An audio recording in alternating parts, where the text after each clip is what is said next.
Morning बच्चों। हम लोग पिछली 2 क्लासों में पर्वत प्रदेश में पावस पाठ का भावार्थ समझा था। हमने लाइव क्लास ली थी, उसमें पाठ के भावार्थ, कवि परिचय आदि हम लोगों ने पढ़ा। बच्चों, जिन लोगों ने किसी कारणवश क्लास नहीं देखा, नेटवर्क इशू की वजह से, वो लोग मैं आज पाठ का फिर से पुनरावृत्ति कराने जा रही हूँ, पुनः पढ़ाने जा रही हूँ। एक बार आप लोग पाठ को देखेंगे और समझेंगे। पर्वत प्रदेश में पावस, लेखक परिचय तो हमने आप लोग को समझा दिया। सुमित्रानंदन पंत का कि इनका जन्म कहाँ हुआ था, उत्तराखंड के अल्मोड़ा जिले में हुआ था और बचपन से इनको लेखन में बहुत रुचि थी और बहुत ही 7 साल की उम्र में, छोटी उम्र में ही उन्होंने कविता पाठ प्रतियोगिता में स्कूल से पुरस्कृत किया था। 15 साल की उम्र से ही ये कविता लेखन कार्य आरंभ कर दिए थे और ये गांधी और मार्क्स के संपर्क में आए। बाद में इनकी कविताओं में अरविंदो के दर्शन का भी कुछ अंश दिखने लगा। बच्चों, इनको बहुत सारे पद्म भूषण, ज्ञानपीठ पुरस्कार आदि से सम्मानित किया गया, साहित्य अकादमी पुरस्कार, बहुत सारे पुरस्कार इनको मिले हैं और इनकी मृत्यु सन 1977 में। तो बच्चे, पाठ के कवि के बारे में हम लोग जान गए। प्रस्तुत पाठ में कवि ने पर्वत प्रदेश में पावस मतलब वर्षा ऋतु, पर्वतीय प्रदेश में, पहाड़ी क्षेत्रों में जब बारिश होती है तो वहाँ का वातावरण कैसा हो जाता है, वहाँ का दृश्य कैसा हो जाता है, इसी का वर्णन उन्होंने अपनी कविता के माध्यम से अपनी पुस्तक में किया है। तो बच्चों देखिए, प्रस्तुत कविता में मैं पुनः एक बार एक्सप्लेन करने जा रही हूँ। पावस ऋतु थी पर्वत प्रदेश, पल पल परिवर्तित प्रकृति वेश, मेखलाकार पर्वत अपार अपने सहस्त्र दिग सुमन फाड़, अवलोक रहा है बार बार नीचे जल में निज महाकार, जिनके चरणों में पला ताल दर्पण सा फैला है। कवि यहाँ प्रकृति के रूप को बता रहे हैं कि करधनी के आकार का, मेखलाकार यानी करधनी के आकार का जो पर्वत है, अपने पावस ऋतु थी मतलब बारिश की ऋतु थी, पहाड़ी क्षेत्र में पल पल परिवर्तित, वहाँ जो है हर क्षण वहाँ बारिश ऋतु में प्रकृति का रूप हर क्षण परिवर्तित हो रहा है। परिवर्तित क्या हो रहा है? कभी बारिश हो रही है, कभी अचानक कड़ी धूप निकल जा रही है, कभी धुंध छा जा रहा है। तो ये जो दृश्य जो है प्रति क्षण परिवर्तित हो रहा है।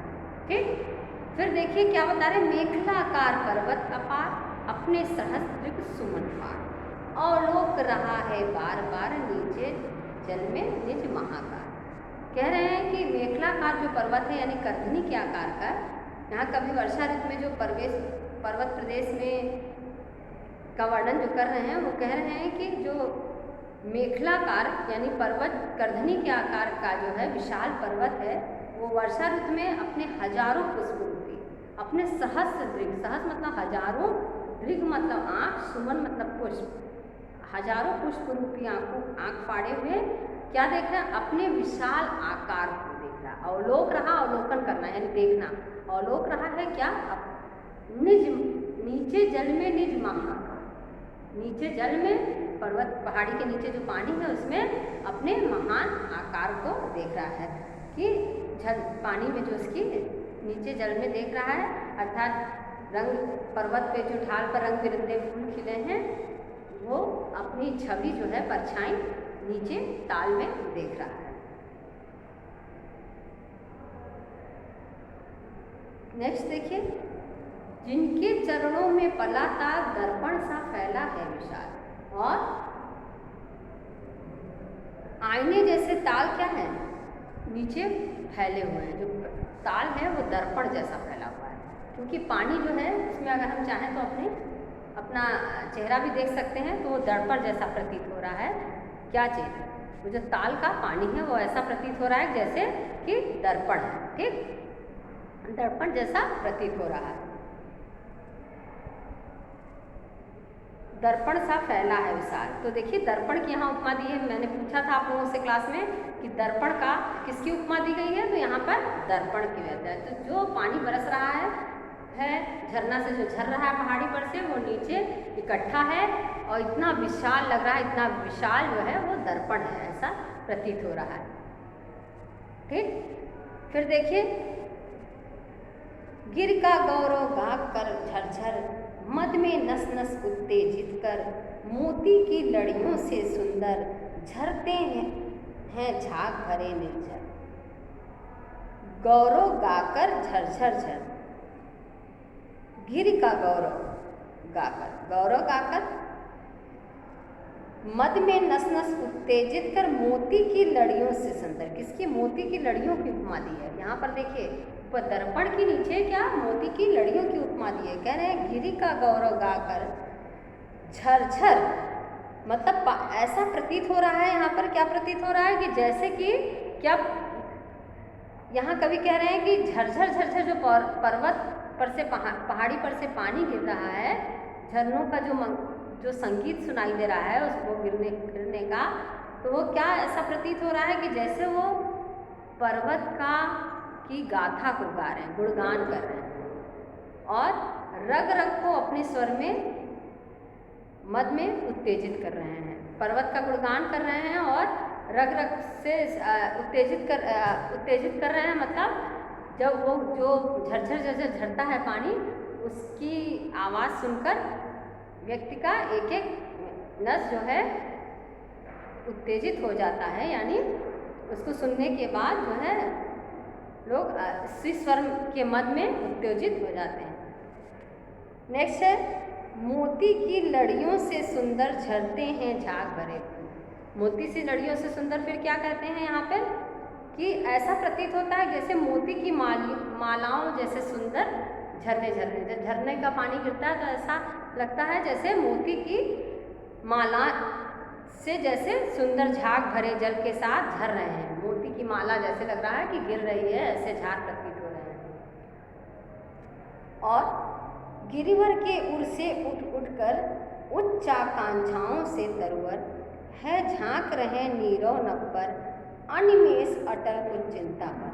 देखिए गिरिवर के उर मतलब हृदय, गिरि मतलब पहाड़, उठ उठ कर मतलब निकल कर, उच्च आकांक्षाओं मतलब ऊंची आकांक्षाओं, झांकना, अनिमेष का अर्थ होता है एकटक, किसी को देखना। ठीक है, तो कवि यहाँ क्या कर रहे हैं, गिरिवर के उर से उठ उठ कर उच्च आकांक्षाओं से तरवर है, झांक रहे नीरव, नीरव मतलब शांत, नभ मतलब धरती, अरे सॉरी नभ मतलब आकाश, नीरव शांत आकाश, अनिमेष अटल कुछ चिंता पर। फिर क्या, अभी तक तो हम देखें कि वहाँ का दृश्य कैसा था, पर्वत कैसा लग रहा है, उसके नीचे जो जल है वो दर्पण जैसा प्रतीत हो रहा है, फिर जो झरने से पानी गिर रहा है उसका वर्णन किया है। फिर यहाँ पर कवि ने बताया है कि अत्यंत सुंदर शब्दों में पर्वत प्रदेश के प्रकृति के जो रूप का चित्रण किया है, उसमें बताया है कि किस प्रकार जो है वहाँ पर विशाल वृक्ष जो हैं उनके बारे में बताया गया है। कह रहे हैं कि ऊंचे ऊंचे पेड़ भी ऊंचे उठना चाहते हैं, पर्वत जैसे, यहाँ ऐसा क्या लगता है कि जैसे ऊंचे ऊंचे पेड़ों के चित्रण में प्राकृतिक सुंदरता के भाव को प्रकट किया है कि कैसे कल झरते झरने और ऊंचे ऊंचे पेड़ों का चित्रण किया है। इससे क्या बोलता है, पर्वत की विशालता का आभास मिलता है। ठीक है, ऊंचे ऊंचे पेड़ और भी ऊंचे उठना चाहते हैं, मतलब आकाश की तरफ, नीरव यानी शांत आकाश की तरफ देख रहे हैं, यानी और भी ऊंचे उठना चाहते हैं। अर्थात पर्वत की ढलान पर बहुत ऊंचे वृक्ष हैं, कुछ चिंतित भाव से आसमान को ताक रहे हैं, अर्थात किसी तूफान की आकांक्षा से यहाँ प्रकृति प्रसन्न भाव में, अर्थात किसी तूफान की आकांक्षा से, मतलब गिरिवर की ओर से यानी पहाड़ के हृदय से उठकर पहाड़ी पर जाएंगे तो जैसा लगेगा उस पहाड़ी पर भी बड़े बड़े पेड़ उगे हैं, जैसा लगता है उसके हृदय से पेड़ उठकर उच्च आकांक्षाओं से तरु मतलब पेड़, ऊंची आकांक्षाओं से तरु कहाँ देख रहे हैं, ऊपर देख रहे हैं। कहाँ देख रहे हैं, झांक रहे हैं नीरो नंबर। वह कहाँ, पेड़ों के, पहाड़ों के ऊपर जो पेड़ उगे हुए हैं, जैसा लग रहा है वो उनके हृदय में उगे हैं, और वो उच्च आकांक्षाओं से कहाँ देख रहे हैं, नभ यानी आकाश की तरफ, शांत आकाश की तरफ देख रहे हैं। कैसे, एक टक अटल कुछ चिंता पर, ऐसा लग रहा है कि एक टक शांत भाव से कुछ चिंतातुर होकर देख रहे हैं। जैसे एक मानव भी अगर चिंतित हो जाता है तो क्या करता है, एकदम शांत एक टक कुछ सोचने लगता है। उसी प्रकार जो पर्वत पर वृक्ष हैं वह भी आकाश को, शांत आकाश को जो है एक टक शांत होकर बिना हिले डुले एकदम देख रहे हैं।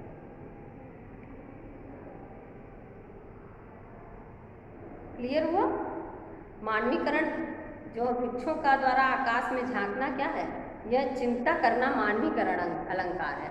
जैसे व्यक्ति भी जब चिंतित होता है तो क्या होता है, एकदम शांत कुछ सोचने लगता है, आकाश को देखता है, कुछ उसको समझ में नहीं आता। उसी प्रकार पेड़ भी चिंतातुर है। फिर देखिए, उड़ गया अचानक लो भूधर, फड़का अपार पारद के पर, रवशेष रह गए हैं निर्झर, है टूट पड़ा भू पर अंबर। पारद मतलब बादल होता है, भूधर मतलब पहाड़, भूधर पहाड़ का पर्यायवाची है। कह रहे हैं उड़ गया अचानक लो, बोले हैं अचानक, ऐसा लगता है कि भूधर मतलब पहाड़, उड़ गया अचानक लो, ऐसा अचानक दृश्य हो गया है कि चारों तरफ धुंध हो गया, बारिश होने लगी है, और ऐसा लग रहा है कि जो है बादल, पहाड़ उड़ गए, उड़े नहीं हैं, वो धुंध में दिख नहीं रहे हैं। तो वही कह रहे हैं, कैसा प्रतीत हो रहा है, उड़ गया अचानक लो भूधर, ऐसा लग रहा है पहाड़ जो है उड़ गया है। उठ रहा धुआं जल गया ताल, और ताल में से क्या हो रहा है, धुआं निकल रहा, धुआं नहीं निकल रहा, वो भाप स्टीम जो है मतलब धुंध निकल रहा है पानी में से, ठंड से। तो ऐसा प्रतीत हो रहा है कि ताल में आग लग गई है, जल गई है। यो जलद यान